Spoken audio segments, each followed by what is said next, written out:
This road is built for speed. It's a fast-paced, high-octane fantasy come true. This is the Autobahn. When the freedom of no speed limit intersects with the precision of German engineering, the result draws drivers from all over the world. This is a look at the pleasures and the problems on the Autobahn and the people who respond when going fast turns ugly.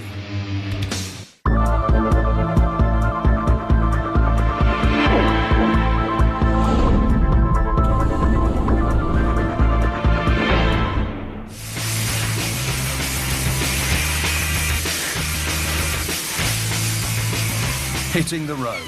It's a modern archetype. The romance of the open road has existed as long as travel itself. Add speed, and that romance heats up. Punching the accelerator and really opening it up is both sexy and dangerous. Germany's Autobahn, the word is generally translated as motorway, is one of the most technologically advanced highway systems in the world. But mention Autobahn to any driving aficionado, and the first word that comes to mind isn't engineering, it's speed. This may be the only road in the world with an international fan base. I come from Puerto Rico in the Caribbean. I came from Tampa, Florida. The Autobahn is special. It's an experience that I recommend for everybody. And the Autobahn driving is incredible. I just wish they could do that in the United States. The best, the greatest, is the most thrilling road that you could drive in your world.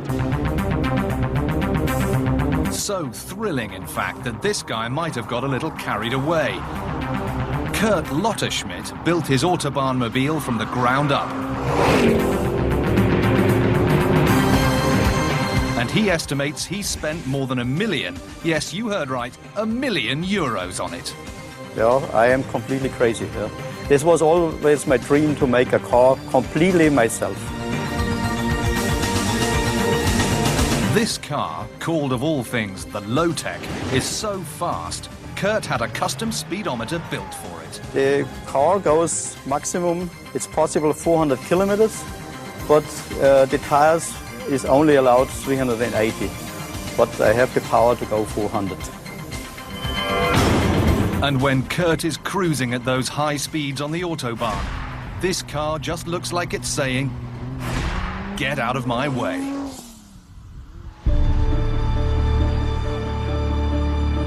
But before you begin to think Germany's Autobahn has spawned an entire nation of speed demons, there are people opposed to the breakneck speed.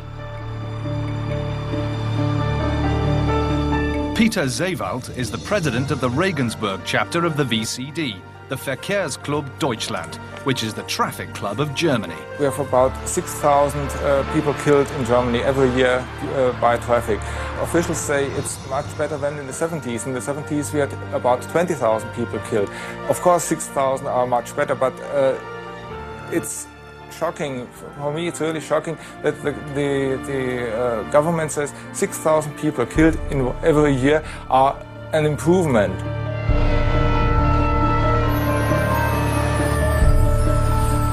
Even for student driver Silke Urmetzer, the excitement of learning to drive fast on this super road is tempered with caution. When you're driving slowly, you always have your car under control. And if you're driving so fast, and you make a big mistake, so you don't have your car under control.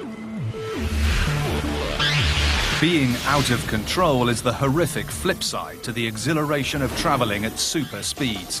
When you're clocking over 240 kilometers per hour, a tiny swerve, one split second of distraction can create devastating outcomes. Check this out. Average reaction time is 1.5 seconds, so if you're traveling 100 kilometers per hour and have to slam on the brakes, you travel 120 meters before coming to a complete stop. If you're traveling at 300 kilometers per hour and hit the brakes, you and your vehicle would have traveled almost a full kilometer before you came to a stop.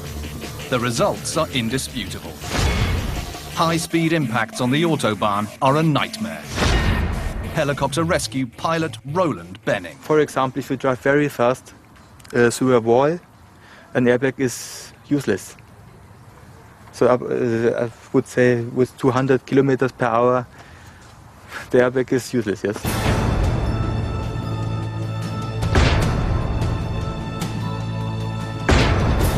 The potential for speeding to be fatal on the Autobahn is very real, but statistically it's one of the safest roadways in the world, with fewer fatalities per kilometer driven than the United States.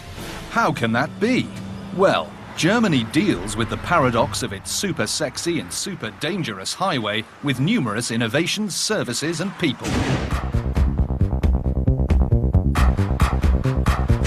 The Polizei with vehicles and gadgets that would make any double agent green with envy. The road rescue people that combine the life-saving skills of your doctor with car-fixing skills of your mechanic. The layers of technology, from slick command centers to lowly yet state-of-the-art sign scrubbers. All of these elements merge into a support system of the world's most famous superhighway. This highway is so important, every single detail from road construction on down to the size of the letters on the signs is meticulously planned. Dr. Thomas Linder is the Department Director of Operations and Traffic for the Bureau of Highway Management of South Bavaria. More simply put, head honcho of a section of this highway. Well, our German highway network is designed to ensure the connection between major cities and parts of our country, and the construction is of high standards. Here are some of the reasons the Autobahn is king of the road. The Autobahn is thicker than most highways. Depending on climate and local ground conditions, the road ranges from 55 to 85 centimeters in depth. Stout enough for a 747 to land on without the road giving a centimeter. This is almost twice the average thickness of American interstates and gives the Autobahn the strong foundation that it needs to take the pounding it gets day in and day out.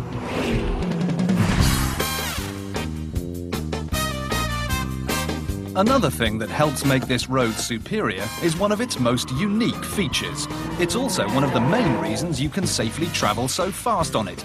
It's the grading of the road. We have many design rules for the highway concerning the grading of the highway and the curves, minimum radius and things like that, so that the highways can be driven with high speed. The idea is to replace steep hills with gentle slopes to accommodate these high speeds. After all, when the road is flatter, you can go faster. A 4% grade is about the maximum allowed. Here's how that incline affects driving. If you were cruising on a 20% grade, you could climb 200 meters in just over 1 kilometer. On a 4% grade, you'd need to drive nearly 5 times that distance to make the same climb. Sounds simple enough to keep the constant 4% grade, but when you consider the roads must follow Germany's terrain all the way from the Baltic Sea to the Alps, you begin to grasp the toughness of this task. It's safe to say, German highway crews must literally move mountains to build the Autobahn. The final reason why the Autobahn is super awesome, it's super wired. Overlaid on this concrete ribbon is a system of sensors, cameras, electronic signs, communication points, and traffic computers that continually monitor every aspect of the Autobahn. Some of these sensors are hardwired into the system, while others are solar-powered and wireless. They feed back everything from temperatures and weather conditions to traffic and accidents. Whatever you do on this highway, you can bet that someone somewhere is watching. As you would guess, all this German perfection does have a price. To keep Autobahn drivers happily humming along, Germany spends over 460,000 euros annually supporting and maintaining every kilometer of the Autobahn. Over twice what the United States spends on each kilometer of its interstate system. Speed has its price. Our highway system is a very good system, well-maintained system, and it's well equipped with technical equipment, and the driver can be happy driving on our Autobahn.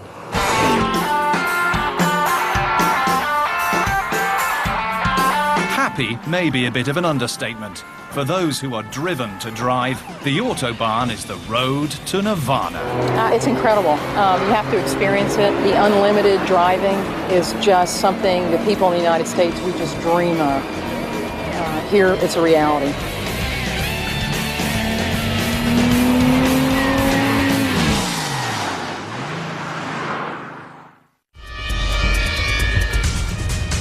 Time for a reality check, courtesy of Germany's finest. You will find the occasional speed trap on the Autobahn. You didn't really think you'd be able to blast through all of Deutschland doing more than 160 kilometers per hour, did you? You can only open it up for about 2/3 of the Autobahn's 12,000 kilometers, which is still pretty impressive if you're a speed freak. Here's something else that'll impress leadfoots. German traffic cops fight speed with speed. And they've got cooler cars than most of the people they chase. Their fleet of cop cars is an exotic car collector's dream team. Mercedes, BMW, Audi, all with enough muscle to match the big boys in the fast lane. The vehicles are outfitted with standard police equipment, radios, computers, lights, cameras. But the real action is under the hood. Besides having a souped-up suspension to handle the added equipment weight, a select few don't have the regulators that usually cap out cars at 250 kilometers per hour.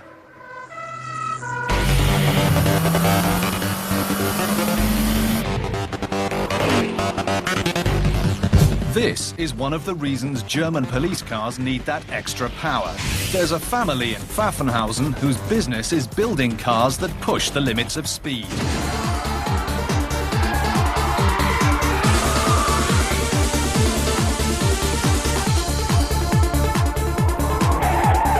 Many drivers think this is the ultimate Autobahnmobile, the Ruf Porsche.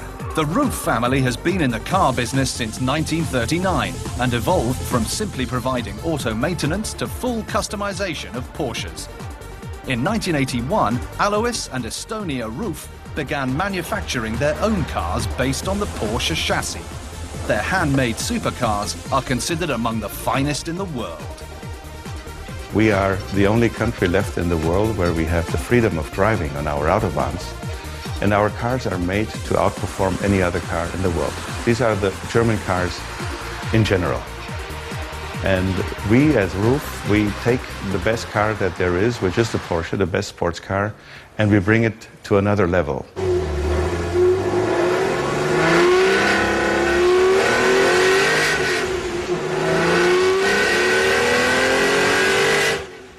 Ruf's top-of-the-line car is the R-Turbo.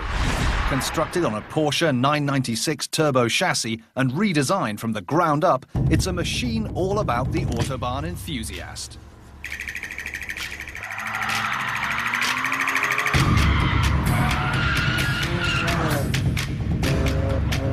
The all-wheel drive R-Turbo can lift off from 0 to 100 in less than 4 seconds, and its top-end speed is around 350 kilometers per hour. Need perspective on that speed? Large commercial jets become airborne at about 290 kilometers per hour. So how does an Autobahn patrolman battle that kind of speed? He relies on the time-tested tools of his trade. First, there's technique. Autobahn police tend to pull in front of vehicles they want to apprehend. This method prevents routine traffic stops from becoming high-speed chases.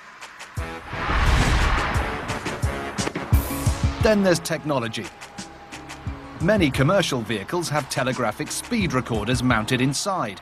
An officer can take a look at a readout that contains the vehicle's speed history and issue a citation. But sometimes traditional tools aren't enough for this extreme road, and extreme measures are needed to slow things down.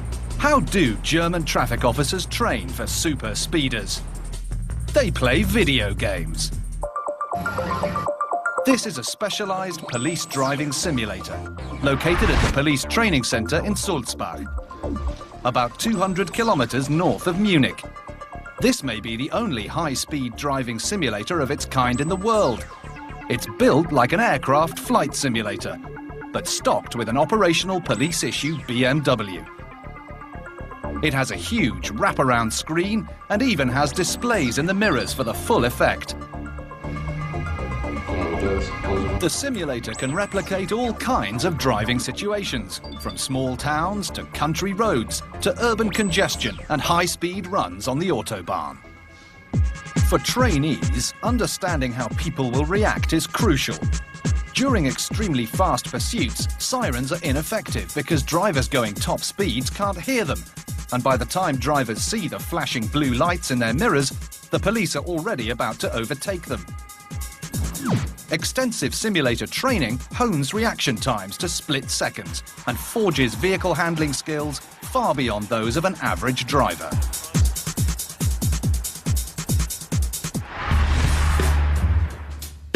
The next level of defense for the police: motorcycle boys and their powerful toys. This bike is a BMW K1200 GT and can reach speeds of 240 kilometers per hour. It can accelerate from 0 to 100 in just 3.7 seconds. And of course the seat is heated.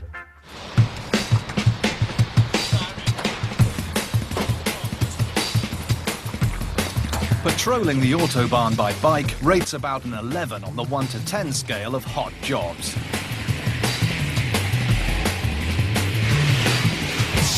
Hitting the pavement at 240 kilometers an hour gives new meaning to the notion of super speed. You're looking at one of the most dangerous jobs in Germany. Most drivers on this highway have seatbelts, airbags and roll cages to protect them. All a motorcycle cop has are his helmet, his leathers and his skill. Sometimes even those are not enough to nab the speediest of Autobahn drivers.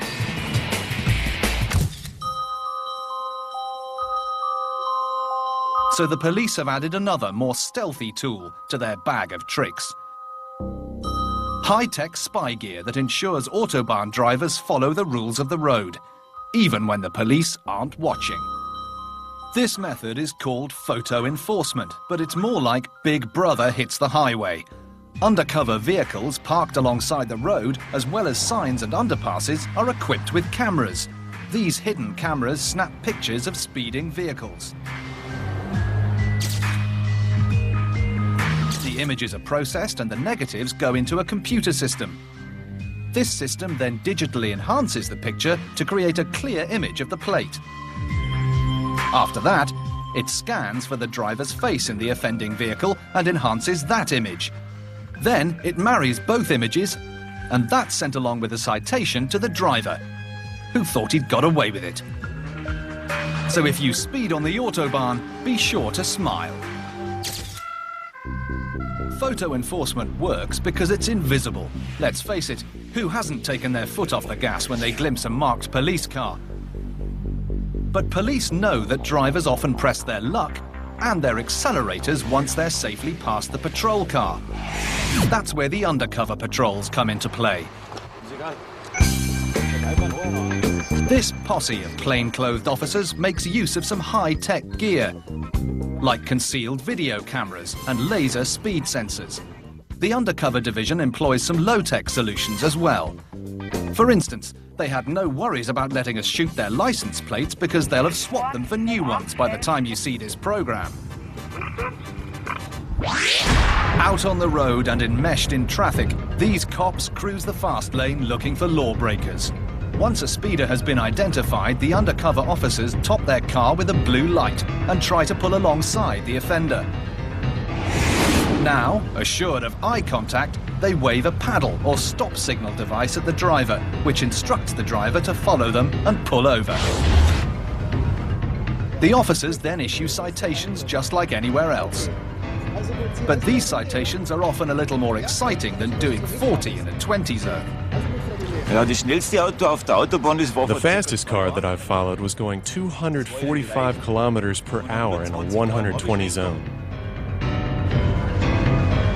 The fine for a violation like that is €375.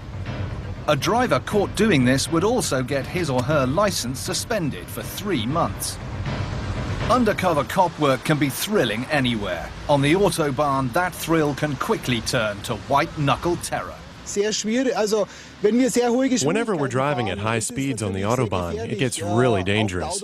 When we're chasing a car, other drivers don't recognize us as police officers. They'll sometimes try to slow us down by jumping in our lane right in front of us. Yes, it's very dangerous.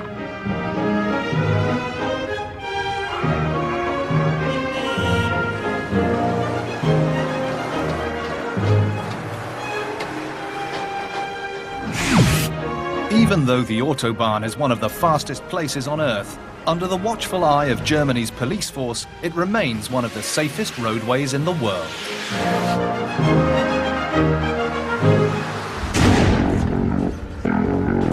Rescue helicopter pilot Roland Benning is doing routine maintenance, making sure his helicopter is fueled up and prepped for the next call.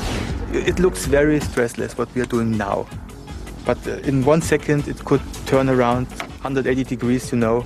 This pilot's day is about to take that 180-degree turn he mentioned, because a speeding car lost control. Benning is a pilot for the Allgemeine Deutsche Automobilclub, also known as the ADAC. This club is the Autobahn's lifeline. The ADAC is an auto club on steroids, with a scope of responsibilities ranging from fixing flats to staging aerial rescues. This roadside assistance organization goes so far above and beyond, they've earned the nickname the Yellow Angels. The ADAC operates a fleet of 1,700 rolling repair shops, as well as 36 helicopter rescue bases throughout the country. Martin Hauser is the team leader at the ADAC's Roadside Assistance Center in Landsberg, just outside of Munich. Also gesetzten Falles, hier ruft jemand an, weil eine Panne hat oder einen Unfall. Dann meldet sich über If somebody has a breakdown on the Autobahn, there's a special number to call. When they call, we ask various questions. Location, what kind of car, what kind of breakdown. Also, we'll ask if a vehicle needs to be towed from the Autobahn or if it can be repaired at its current location. When this is all typed into the computer, the dispatcher receives the information and then the dispatcher decides who is closest to take the call. When the ADAC comes to the rescue, it means more than just your average tow. The Yellow Angels fix vehicles on the spot. More than 80% of the time, they're able to get drivers back on the road. These mobile mechanics travel with a fully equipped auto repair shop inside their vehicles. If they must, they perform automotive healing miracles, drilling and welding right there on the shoulder. Each vehicle in the Yellow Angel fleet is a custom job. The custom king of the ADAC shop is Alois Stiegler. This genius gearhead has been turning vans into garages for over 25 years. Wir bauen pro Jahr zwischen 200 und 250. Per year, we convert about 200 to 250 cars from the regular manufacturer's models into our own rolling car repair shops. Each car needs about 55 hours until it's completely fixed for our needs. These decidedly decked-out Yellow Angel vans contain a wide assortment of equipment. From your basic wrenches to advanced electronic diagnostic tools. This is the hardware that puts 83% of Autobahn breakdowns back on the road and screaming down the fast lane.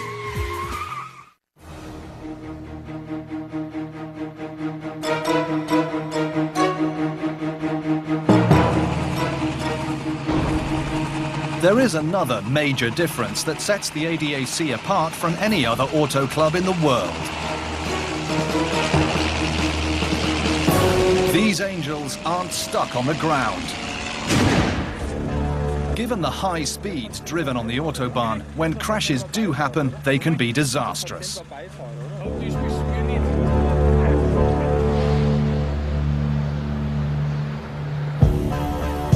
Because of those horrific accidents, 36 ADAC helicopters are located strategically throughout Germany, so they can respond to any location on the Autobahn within 15 minutes or less to extract victims from the scene and transport them to the nearest trauma center.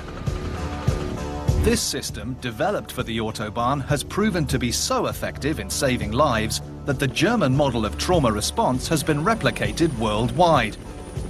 But the best systems in the world can't protect ADAC helicopter rescuers from witnessing the grim toll speed takes on Germany's highways. One page from the ADAC command center is usually all it takes to make pilot Roland Benning's day make that 180-degree turn he was talking about earlier. A pager makes this sound. So that's now for me the point to run out to the helicopter, start the engine. The attendant, he makes a call with the rescue center and he gets then the information where the accident now happened, you know. Tells me about where to go now. And so we start to fly. And this takes about 2 minutes. Pilot Benning and Dr. Angelika Grunes get a call while we're taping them. Within minutes, the duo is airborne, responding to a report of a deadly high-speed accident. They fly towards the site, using the straight path the Autobahn cuts through the countryside as their visual reference. As they maneuver their way to the scene of the accident, no doubt previous experiences go through their minds. It's very awful sometimes. When the pilot spots the wreck, he sees it's on an arterial road near the Autobahn. This is one of those very awful times. Dr. Angelika Grunes describes the scene. When we came there, we saw a car that crashed into a tree, and the car was really damaged. This accident involved 3 passengers, and as you can see by the condition of the vehicle, the news is dreadful. 2 people died at the scene, and 1 person in critical condition was taken to a nearby hospital by the ADAC. The lesson here, no matter how good the driver or how sturdy the car, speed kills. Probably it was fast driving, because there was no other car involved. It's another dramatic day in the life of the Yellow Angels helicopter team, the heartbreaking flip side of a culture obsessed with speed. In my opinion, there should be a speed limit, because it's all the young people most of the time. They are 18 years or so, they just have their driving licenses, and that's many car accidents that happen with them, and they probably can't control the high speed.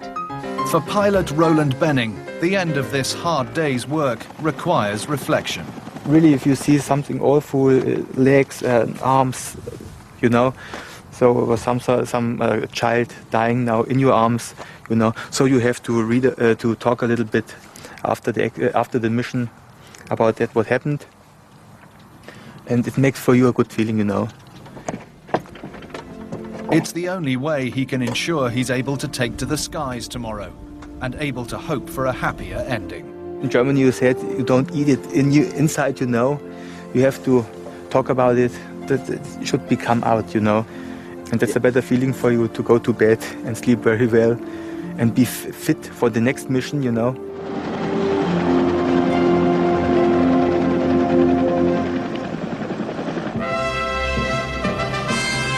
Taking a look back, we find that even the Autobahn's pedigree is speedy. It began its life as a racetrack. Construction started in 1913 on an experimental roadway.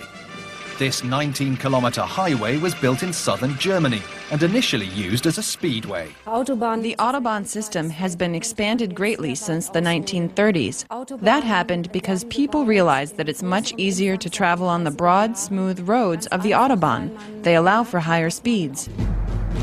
Then, this highway became part of the Nazi propaganda machine. Just before World War II, Adolf Hitler expanded the Autobahn.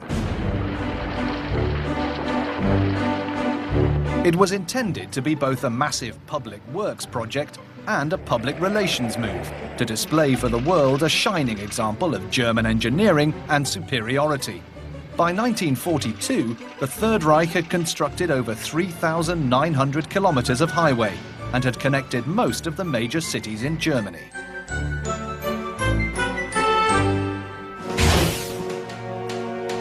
Eight years after the end of World War II, construction of the Autobahn resumed, and this monster highway has been growing ever since. But this road isn't just kilometre upon kilometre of ultra-thick concrete. This road practically thinks for itself. The cutting-edge infrastructure behind this highway is just as compelling as the blistering driving speeds it supports. And without the technology, you could kiss that speed goodbye.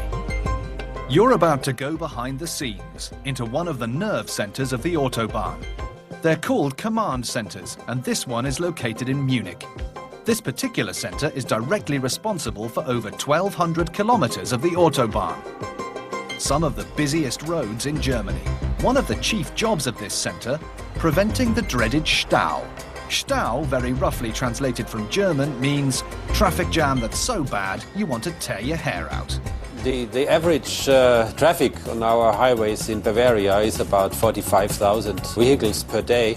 In the Munich area we have up to 140,000 average daily traffic and peaks of 180,000 during the holiday traffic periods. This traffic volume is comparable to the daily commuting congestion drivers face in the San Francisco-Oakland Bay Area, which is considered among the worst in the United States. These centres control congestion with their eyes, which means thousands of cameras that monitor every kilometre of the superhighway. And where a visual check is not possible, sensors can electronically feel what's going on out on the road. Technology enables the Autobahn to hear sound, detect motion, and sense heat. This may just be the smartest road in the world. And all that data comes through the control room computers. Those computers are then able to process and transfer that information. With all the electronic sensors cranked up and continuously monitoring the highways, you can imagine the volume of data that's flowing into the central command computers. The raw numbers become the Autobahn's intuition. Here's how it works. Sensors detect the beginning Stau, a traffic jam, outside of Munich. Maybe cameras see the slowdown. Maybe radar speed detectors notice traffic barely creeping along.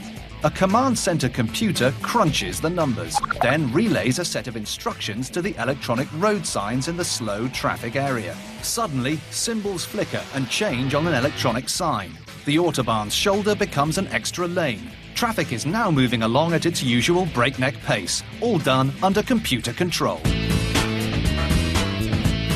In addition to rerouting, there's a system of hot shoulders, a very simple and incredibly effective traffic relief technique. Under peak traffic loads, the road's normal shoulder can be remotely converted to an extra lane, providing additional room for vehicles to keep moving. The only time a human comes into play in this system is when a manual override is needed due to accidents, construction, or when instructed by the police. The police will notify us if they want any changeable signs. They will give a telephone call to the control center here, and the operator will make the changement in the signs. While the command centers are the behind-the-scenes brains of this highway, maintenance operations are out there every day, dealing with the physical stuff, keeping this road buff and beautiful.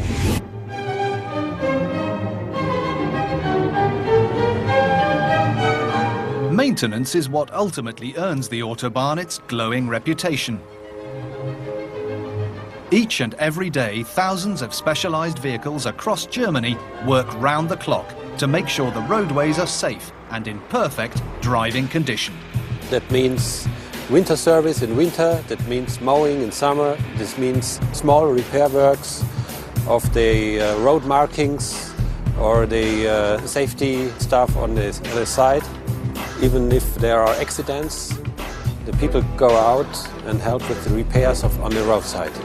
Klaus Zäuferling is the man in charge of the massive Munich Maintenance Center, and he's very clear about his mission. Es ist sehr unterschiedlich, da wir außerhalb der Winterdienst. The first duty is to protect the moving traffic and to make sure that the traffic flows without problems. The biggest part of dealing with maintenance of the road is dealing with what's on the road. Vehicles, lots of them traveling fast.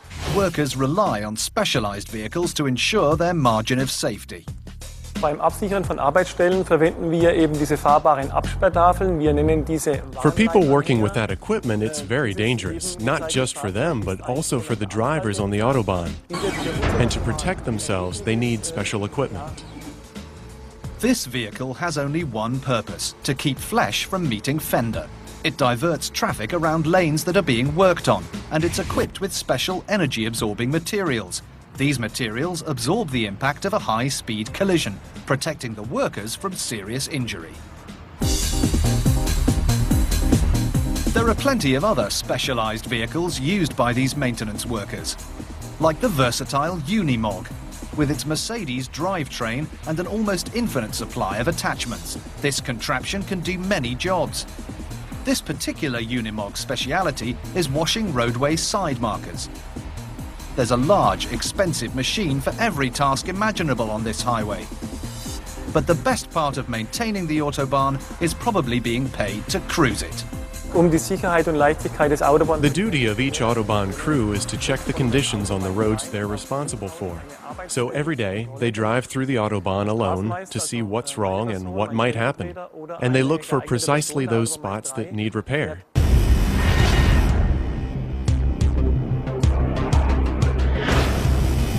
The final factor in the superlative driving conditions on the Autobahn is construction. This road is so stoutly built, most construction is new. It simply doesn't need many repairs because it hardly ever breaks down. Cracks and potholes are nearly non-existent. This isn't overkill, it's common sense. If you've ever nailed a pothole going more than 200 kilometers per hour, you understand perfectly well why the Autobahn is built so such problems don't come up in the first place. One of the reasons potholes are nearly extinct on this road is because it's supersized. Remember, the average thickness of concrete on the Autobahn is 70 centimeters. Average thickness of a US freeway is about half that. Concrete expands when it's hot and contracts when it's cold. Thinner surfaces crumble faster from environmental wear and tear.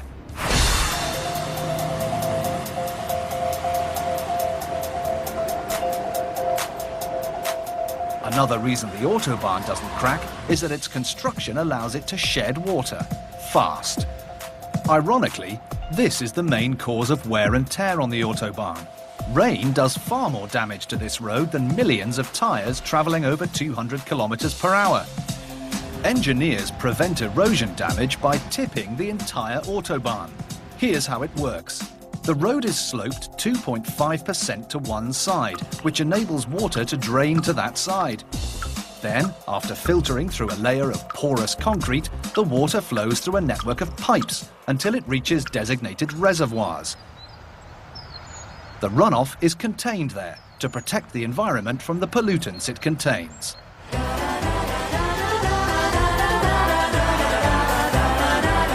Cutting-edge technology, innovative engineering, and meticulous maintenance all merge to make the Autobahn dynamic and reactive. You don't just drive on this highway, you drive with it. Overall, it's very well thought out, and the quality of the streets is good. One constantly sees construction repairs and maintenance. The roads are very well maintained, and it's very comfortable to travel on them. It's definitely well thought out.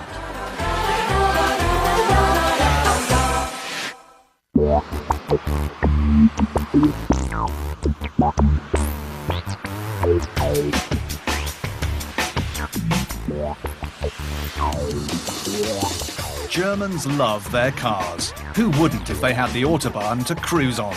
But in Germany, the ability to let it rip on the open road doesn't come cheaply. It's a privilege that is accomplished through lots of hard work. Every driver in Germany must undergo special training before the rubber hits the road. Earning the right to drive on the Autobahn or any other German road takes about 2 months and involves intensive study and testing. Would-be drivers also must fork over the Geld. German driving school costs about 1,500 euros. Because of this rigorous training, one would assume that German drivers are among the best in the world. However, you've got to start somewhere, And needless to say, a student's first encounter with the Autobahn can be a bit intimidating. In the beginning they don't want to go fast because they only know the cities, and some of them got only 1-2 times at the normal country streets, you know. They're afraid a little bit, but after time they want to go fast. They want to try the high speed, the feeling when they get very, very fast, up to 200 kilometers per hour.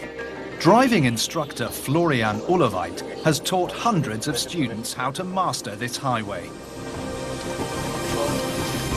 He finds that the biggest problem his students face driving the Autobahn is when their bodies physically become used to the high rates of speed. So when they exit the highway, they are very, very fast, and so they can't imagine that they are so fast, and I show them by the instruments, and they can believe, they say, oh, what, I'm so fast, I'm feeling like going 30 kilometers per hour, and so they're up to 60, 70 kilometers per hour. While driving on the Autobahn, there are a lot of things to remember. Information management at over 150 kilometers per hour can be daunting, as driving student Silke Urmetzer knows firsthand. Her speed record on the Autobahn stands at 200 kilometers per hour. My teacher told me two things. The one is that I always have to look in the mirror and to look over my shoulder when I want to overtake somebody. And the other thing is that I always have to speed up when I'm on the range. And that I have no problem to come on the Autobahn. Dreaming of tearing it up as a tourist on this highway? With a valid driver's license and a translated version or international license, you're good to go. Here's a bit of Autobahn 101 they won't teach you in car school. The Autobahn has a culture, with rules that go far beyond the well-known flash the high beams to pass, which, incidentally, is illegal. People do it anyway. Also, that guy on your tail in the Audi with his left turn signal on isn't looking for an off-ramp. He's telling you to get the heck out of his way. Resist the urge to give the tailgater the Stinkefinger. You can get a hefty fine for insulting gestures in Germany. Finally, there's an unofficial hierarchy in this world. It goes Volkswagen, Audi, BMW, Mercedes, Porsche. Lesser cars reverentially scoot out of the way of the big boys. It's hard to tell which came first, Germany's high-speed highway or her high-performance cars. But one thing is clear, this combo draws people from all over the world. People whose main drive in life is to drive. The dream of most people is to come to drive in the German Autobahns, and this is something, it's a mystique. And the cars are developed to go and take the heat of the Autobahn. These cars can handle the Autobahn. Often it's the driver who can't. To make sure drivers can handle their custom machines, Estonia and her husband Alois Roof invite their customers to train at a test track every year.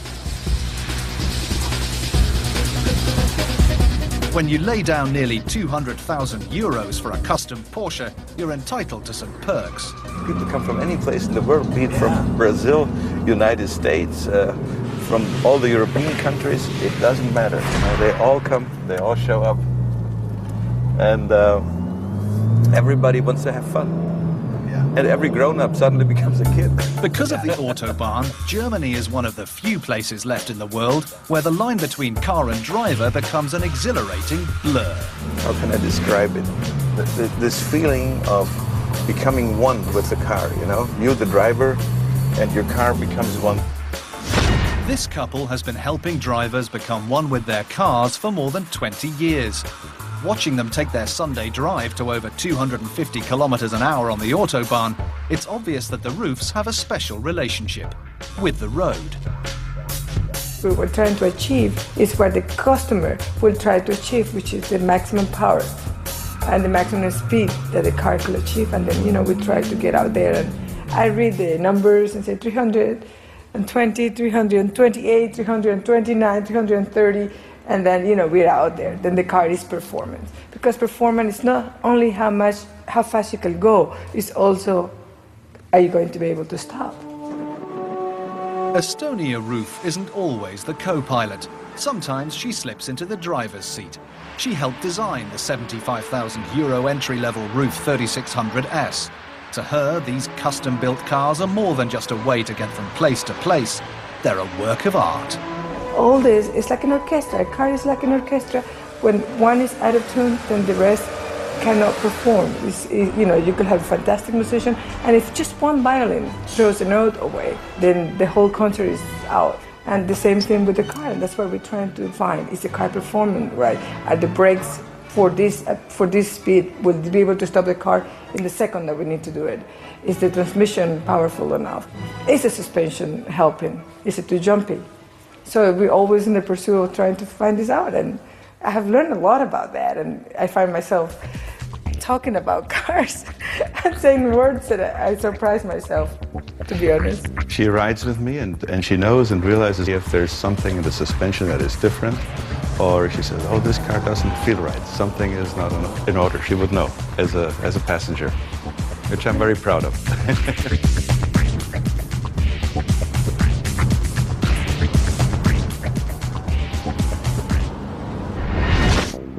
A sense of pride underlies the Autobahn. It's built into every kilometre. At first glance, it looks like just a series of roads and freeways, no different from those found anywhere else.